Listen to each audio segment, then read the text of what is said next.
Hello प्यारे बच्चों, good morning. जैसा कि आप लोग जान रहे हैं कि आज हम लोग जो है कक्षा 11 का टॉपिक लेकर आए हैं, भौतिक विज्ञान का सदिश विश्लेषण एवं प्रक्षेप गति। तो इस चैप्टर को आप लोग ध्यानपूर्वक समझिएगा। सबसे पहला इसमें हमें जानना है सदिश विश्लेषण, यानी कि वेक्टर है क्या। तो सदिश राशि क्या होती हैं? वे राशि जिन्हें व्यक्त करने के लिए हमें परिमाण एवं दिशा दोनों की आवश्यकता होती है, उसे हम क्या कहते हैं? सदिश राशि कहते हैं, यानी वेक्टर क्वांटिटी कहते हैं सदिश राशि। तो मैंने बताया कि वे राशि जिन्हें व्यक्त करने के लिए परिमाण और दिशा दोनों की आवश्यकता होती है, उसे हम सदिश राशि कहते हैं। अब इस बात में थोड़ा सा कंफ्यूजन हो रहा होगा कि कैसे। तो जैसे अगर हम कहें आपसे कि 5 किलोमीटर, मैं बोलूँ सिर्फ 5 किलोमीटर, तो मैं आज 5 किलोमीटर गया, तो एक बात तो ये हो गई। और दूसरी बात मैं कहूँ कि मैं आज 5 किलोमीटर पूरब की ओर गया, तो मेरा जो 5 किलोमीटर है ये क्या है? 5 किलोमीटर हमारा परिमाण है और पूरब की ओर जो हमारी है वो दिशा है। तो जब तक ये 5 किलोमीटर सिर्फ लिखा हुआ था, दिशा नहीं बताई गई थी, तब तक ये अदिश राशि थी, क्योंकि उसमें परिमाण था और दिशा नहीं थी और वो दूरी थी। और जब इसमें दिशा लग गई तब ये विस्थापन हो गया। तो यही अंतर है सदिश और अदिश राशि में। तो विस्थापन कब बन जाता है? जब उसमें दिशा हो, तो कहने मतलब वो सदिश राशि हो जाती है। तो वे राशि जिन्हें व्यक्त करने के लिए परिमाण और दिशा दोनों की आवश्यकता होती है, उसे सदिश राशि कहते हैं। ठीक है ना। तो दिशा यानी चाहे ऊपर लिखा, ऊपर की ओर, नीचे की ओर, किसी डिस्टिंक्ट पॉइंट दिया हो कि कुमारगंज की ओर, फैजाबाद की ओर, अयोध्या की ओर, लखनऊ की ओर, कोई भी डिस्टिंक्ट पॉइंट दिया हो उसकी ओर बोल दे, तब आप जान जाओ कि क्या हो गया, दिशा दी हुई है। ठीक ना। इसके पीछे आगे, ऐसा नहीं कि पूरा पश्चिम उत्तर दक्षिण लिखा हो तभी, कि के आगे, के पीछे, के बगल में, के दाएं, ठीक ना, ऐसा कुछ बोल दिया जाए, जान लो दिशा दी हुई है। ठीक ना। जैसे 5 न्यूटन का बल, मैंने 5 न्यूटन का बल लगाया, लेकिन 5 न्यूटन का बल नीचे की ओर लगाया, तो अब जो है सही व्याख्या हुई बल की। अभी तक तो बल तो अधूरा था, हमने कहाँ लगाया, कैसे लगाया, उसकी सही से व्याख्या नहीं की थी, तो वो सदिश राशि में नहीं क्वांट होगा। वो जो है बल एक सदिश राशि है। क्यों? क्योंकि उसमें दिशा चाहिए, बिना दिशा की उसकी व्याख्या नहीं की जा सकती है, यानी अच्छे से निरूपण नहीं कर सकते हैं। तो सदिश राशियाँ वे राशियाँ होती हैं जिन्हें निरूपित करने के लिए हमें क्या होती है? परिमाण और दिशा दोनों की आवश्यकता होती है। परिमाण क्या है, दिशा क्या है, आपको पता लग गई होगी। तो उदाहरण इनके हैं, जैसे बल है, विस्थापन है, वेग है। ठीक है ना। ये सब क्या है? सदिश राशियाँ हैं। ठीक है ना। फिर अदिश राशियाँ क्या होती हैं, यानी स्केलर क्वांटिटीज क्या होती हैं? तो अदिश राशि वे राशि होती हैं जिन्हें व्यक्त करने के लिए हमें केवल क्या चाहिए? परिमाण चाहिए, दिशा नहीं चाहिए। अदिश राशि वे राशि होती हैं जिन्हें व्यक्त करने के लिए हमें केवल परिमाण चाहिए, दिशा नहीं। उन्हें हम क्या कहते हैं? अदिश राशि कहते हैं। इसके अंतर्गत जैसे 5 किलोमीटर बोलूँ सिर्फ, तो अदिश राशि है। जो है मैं बोलूँ 5 जूल का कार्य किया, तो कार्य एक अदिश राशि है। तो जो है दूरी, कार्य, चाल, वैसे बोलूँ 5 मीटर पर सेकंड की वेग से आज मैं साइकिल चलाया, दिशा नहीं बता रहा हूँ किस दिशा में चलाया, 5 मीटर पर सेकंड की वेग से साइकिल चलाया, तो एक क्या है? एक अदिश राशि है, चाल है, क्योंकि तो चाल है, वो कार्य है। ठीक है ना। ये सभी क्या किसमें आती हैं? अदिश राशि के अंतर्गत आती हैं। फिर उसके बाद फिर दूसरा टॉपिक हमारा आता है कि ये जो राशियाँ यानी सदिश राशि होती है, इसे हम कैसे निरूपित करते हैं। तो इन्हें निरूपित करने के लिए जो है अल्फाबेट के ऊपर जो है वर्णाग्र का प्रयोग करते हैं। किसका प्रयोग करते हैं? चिन्ह का, यानी जो ये तीर है इसको हम बोलते हैं वर्णाग्र, इसी का प्रयोग करते हैं। इस पर जिस पर ये लगा है वो जान लो वेक्टर क्वांटिटी यानी सदिश राशि है। उसके बाद फिर आता है स्थिति वेक्टर। तो हम लोग समझेंगे यानी स्थिति वेक्टर यानी पोजीशन वेक्टर क्या है। तो पोजीशन वेक्टर समझिएगा, स्थिति वेक्टर, पोजीशन यानी हमारा जो मूल बिंदु O है, इस मूल बिंदु O के सापेक्ष, जैसे हम मान ले मूल बिंदु O के सापेक्ष हम इस वेक्टर P की स्थिति को बताएं। देखिए वेक्टर P मूल बिंदु O के सापेक्ष कहाँ पर है, तो जो वेक्टर P होगा यानी OP, वही क्या होगा? P का स्थित सदिश होगा। तो P का स्थित सदिश OP बराबर कितना है? Vector R1। तो मूल बिंदु O के सापेक्ष किसी बिंदु की स्थिति को उसका स्थित सदिश कहते हैं। तो P का स्थित सदिश OP बराबर वेक्टर R1। ठीक है ना। इसी प्रकार से फिर आगे अगर बात कराई जाए, कोई दूसरी, यानी ये समय T1 पर P पर था। ठीक है ना। यानी मान लीजिए समय T1 पे आपने देखा, तो ये मूल बिंदु के सापेक्ष बिंदु P जो है R1 दूरी पर था। अब ये Q पर पहुंच गया बिंदु, जो यानी हमारा जो कण था वो Q पर पहुंच गया, समय T2 पर देखा। हमारा कण बिंदु P पर था और T1 समय पर, T2 समय पश्चात वो पहुंच गया Q पर। तो जो हमारा P से Q तक जो समय अंतराल में इसने विस्थापन हुआ इसका, वो हमारा दिखाएगा विस्थापन से। तो Q का अगर स्थिर सदिश हमें दिखाना हो तो होगा क्या, OQ बराबर मान लीजिए है ये R2। तो अगर हम बात करें विस्थापन सदिश की, ये तो स्थिर सदिश हुआ कि मूल बिंदु O के सापेक्ष किसी वस्तु की स्थिति को उसका स्थिर सदिश कहते हैं। उसके बाद आता है विस्थापन सदिश। तो विस्थापन सदिश क्या होता है, मैंने अभी बताया कि विस्थापन सदिश क्या होता है। यदि कोई कण किसी समय T1 पर बिंदु P पर है और T2 पर Q पर पहुंच रहा है तो क्या हो जाएगा, P से Q तक जो उसका विस्थापन हो रहा है समय T1 से T2 के अंतराल में, उसे विस्थापन सदिश PQ से दिखाते हैं। और विस्थापन सदिश PQ बराबर होता है वेक्टर OQ माइनस OP, यानी Q का स्थिर सदिश माइनस P का स्थिर सदिश। ये जो विभिन्न समय अंतराल में उसकी स्थिति है उसका अंतर ही क्या कहलाता है, विस्थापन सदिश कहलाता है। यानी किसी कण की विभिन्न समय अंतरालों में स्थिति का अंतर उसका विस्थापन सदिश कहलाता है। तो ये विस्थापन सदिश की बात हो गई। विस्थापन सदिश की बात फिर आता है वेक्टर के प्रकार की। तो वेक्टर के प्रकार की तरफ हम लोग बढ़ते हैं। तो वेक्टर के प्रकार में सबसे पहला जो हमारा प्रकार है, चित्र बनाना चाहते हैं बना लें, नोट करना चाहते हैं तो नोट कर सकते हैं, ठीक है ना।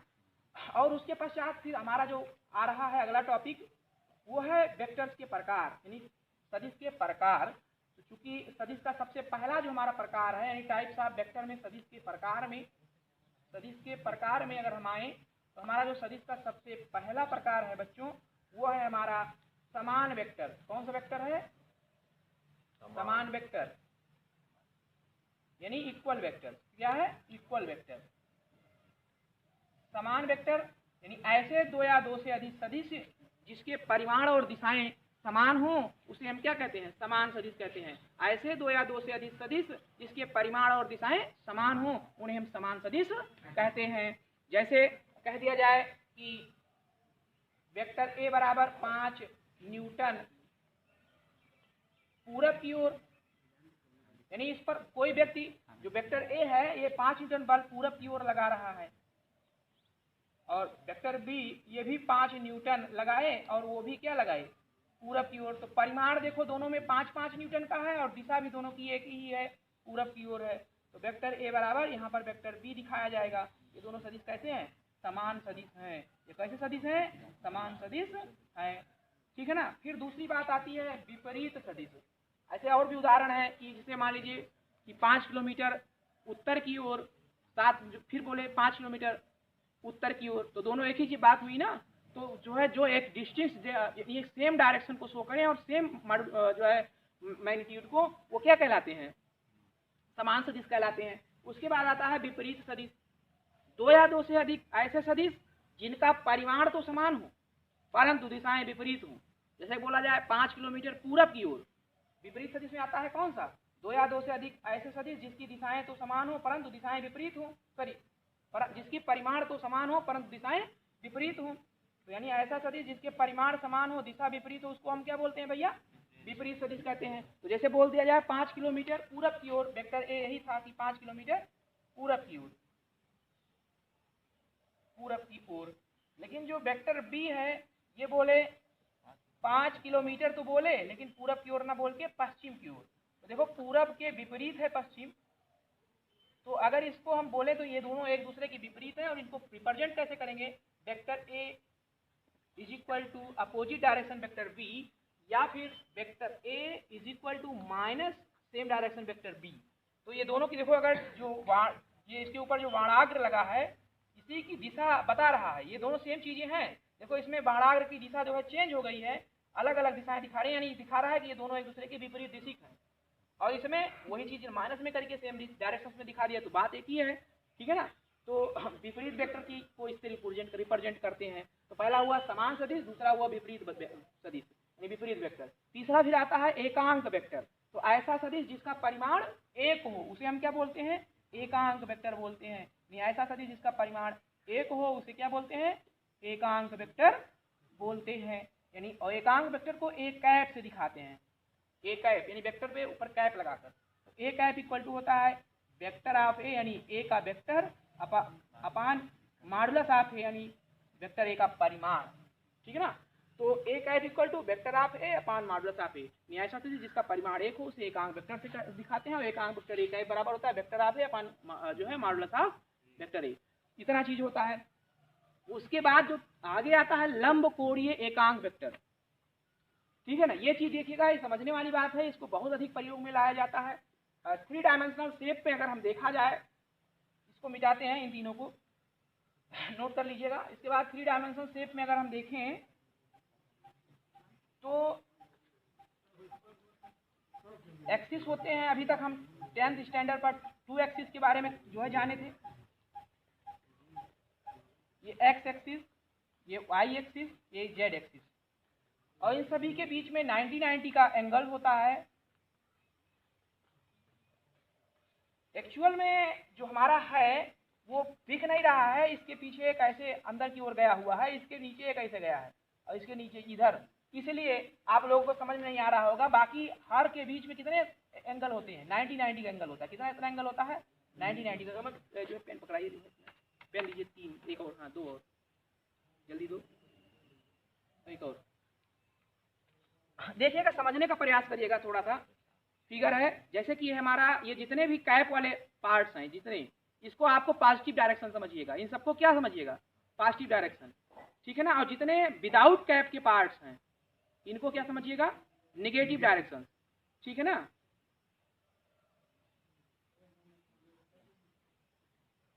ये हुआ हमारा।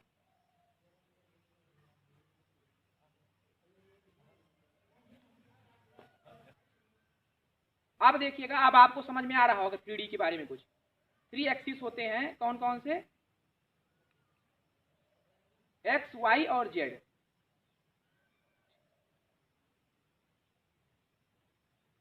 अब देखिएगा, तो ये दिख रहा है ना, ये हो गया हमारा एक्स, ये हो गया वाई, और ये हो गया जेड एक्सिस, एक्स वाई और जेड। तो ये वाला पार्ट एक्स का पॉजिटिव, ये एक्स का निगेटिव, ये वाई का पॉजिटिव, ये वाई का निगेटिव, सॉरी ये वाई का पॉजिटिव, ये वाई का निगेटिव, ये जेड का पॉजिटिव, ये जेड का निगेटिव, ठीक है ना। तो ये है, तो हमें ये सिर्फ ये वाला शेप दिखाई दे रहा है, आगे वाला, बाकी ये तीनों नहीं दिखाई, क्योंकि 3 डायमेंशनल शेप इस पे शो नहीं किया जा सकता है, तो ये चीजें नहीं दिखाई दे रही हैं। इसलिए आप लोगों के कंफ्यूजन में हो रहा होगा कि सर कैसे इसमें जो है ना, मान लो 90-90 में डिवाइड करें तो 90 + 90 + 90 कैसे 360 हो जा रहा है। तो भाई तुम्हारे हिसाब से तो 270 ही हो रहा है, लेकिन एक्चुअल में मैं बताना जो चाह रहा हूँ उसकी बात कर रहा हूँ, सबकी पॉजिटिव डायरेक्शन की शो कर रहा हूँ। और तब देखो इसमें सब में था 90-90, देखो चाहे या इसे तो था, अब देखो इसमें सब में है कि नहीं 90-90, चाहे जो दो की बात करो, इन दोनों की बात करो, इन दोनों में है, इन दोनों की बात करो तो ये देखो इसमें भी है, सब में 90-90 डिग्री का एंगल है, कोई भी, यानी सब एक दूसरे के लंब कोणीय हैं, तो सब में 90-90 डिग्री का एंगल्स होगा। और जब 90-90 डिग्री का सब में एंगल्स होगा, तब इससे हमें शो हो रहा है क्या, कि हमारी जो बात थी वो सही थी। और इस पर अगर एकांक वेक्टर खींचा जाए तो एक्स अक्ष के सापेक्ष जो एकांक वेक्टर होता है आई कैप से दिखाया जाता है, वाई अक्ष पे जो एकांक वेक्टर होता है उसे जे कैप से दिखाया जाता है, और जेड अक्ष पे जो एकांक वेक्टर होता है उसे के कैप से दिखाया जाता है, ठीक है ना। तो आई कैप, जे कैप और के कैप ये होते हैं लंब कोणीय एकांक वेक्टर। और इनका जो एकांक वेक्टर क्यों कहा जाता है, क्योंकि कैप लगा हुआ है, कहने का मतलब जो आई कैप का मॉडुलस होता है is equal to J cap का मॉडुलस और is equal to K cap का मॉडुलस, और कितना होता है, बराबर 1 है, क्योंकि एकांक वेक्टर का परिमाण 1 होता है तो इसका भी परिमाण 1 होना चाहिए। इसको फिगर को आप बना लीजिए और इसको दिखा दीजिए। लंब कोणीय एकांक वेक्टर के बारे में ये बात थी।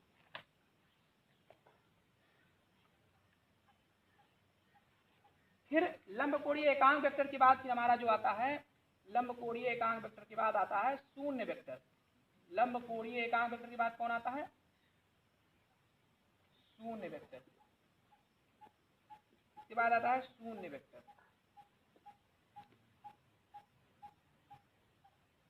कौन सा वेक्टर आता है भैया, हमारा शून्य वेक्टर। तो ऐसा सदिश जिसका परिमाण शून्य हो उसे हम क्या बोलते हैं, शून्य वेक्टर बोलेंगे। यानी ऐसा सदिश जिसका परिमाण शून्य हो उसे हम क्या कहेंगे, शून्य वेक्टर बोलेंगे। यानी जैसा जिसका परिमाण शून्य हो वो शून्य वेक्टर के अंतर्गत आएगा, ठीक है। यानी वेक्टर ए बराबर 0, ये सब शून्य वेक्टर के अंतर्गत आएंगे। यानी ऐसा सदिश जिसका परिमाण शून्य हो वो शून्य वेक्टर के अंतर्गत आता है, ठीक है ना।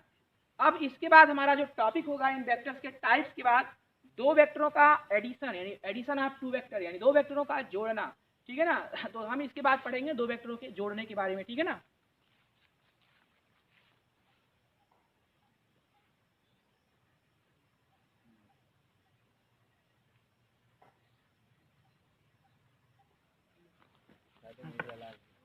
तो इसके बाद का हमारा जो टॉपिक है, दो वेक्टरों का जोड़ना है, यानी एडिशन ऑफ टू वेक्टर्स। ठीक है, इसके बारे में जानेंगे अगले वीडियो में। ठीक, दो वेक्टरों का जोड़ना, एडिशन ऑफ टू वेक्टर का जोड़ना, एडिशन ऑफ टू वेक्टर।